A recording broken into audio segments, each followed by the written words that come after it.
অনুরাগের ছোঁয়া ধারাবাহিকে আজকের পর্বে আমরা দেখব দীপাকে যখন চিতায় আগুন দিয়ে জ্বালিয়ে দিচ্ছিল তখন সেখানে সূর্য চলে আসে। সূর্য এসে কাউকে কিছু না বলে আগুন সরিয়ে দিয়ে দীপাকে বাঁচাতে চায়। সবাই সূর্যকে বাধা দিতে চায়, কিন্তু সূর্য কারো কোনো কথা না শুনে দীপাকে চিতার আগুন থেকে বের করে নেয়। প্রত্যেকে সূর্যকে জিজ্ঞেস করতে সূর্য বলে দীপা মারা যায়নি। এটা শুনে সোনা রূপা সহ সবাই অবাক হয়ে যায়। রূপা বলে ওঠে মা মারা যায়নি। সূর্য বলে দীপা মারা যায়নি, দীপা জাস্ট প্যারালাইজড হয়ে আছে। কাকিয়া বলে তাহলে ডাক্তার যে দীপাকে মৃত ঘোষণা করেছে। তখন অনিমেষ বাবু বলে দীপার শরীরে যে ইনজেকশন পুশ করা হয়েছে সেটা আমরা টেস্ট করেছি, সেখানে আফ্রিকার বিষাক্ত সাপের বিষ পাওয়া গেছে, যার জন্য দীপা প্যারালাইজড হয়ে আছে। রূপা তখন বলে ওঠে মাকে তাহলে আমরা এখনো বাঁচাতে পারবো? অনিমেষ বলে হয়তো বাঁচাতে পারবো, কিন্তু বলতে পারছি না।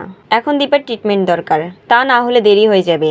যত তাড়াতাড়ি দীপাকে হসপিটালে নিতে হবে। সূর্যের বাবা বলে ওঠে বাঁচবে বাঁচবে, আমার বড় বৌমা বাঁচবে, মাথা উঁচু করে বাঁচবে। রূপা বলে আমরা পারবো মাকে বাঁচাতে, আমরা সবাই মিলে মাকে বাঁচাবো। সূর্য বলে এখন এত কথা না বলে চলো হসপিটালে। এটা বলে সবাই দীপাকে নিয়ে হসপিটালে চলে যায়। এদিকে রুডি তার মায়ের কাছে যেতে ধাক্কা খেয়ে পড়ে যায়। কুন্তলা বলে কি করছো কি রুডি?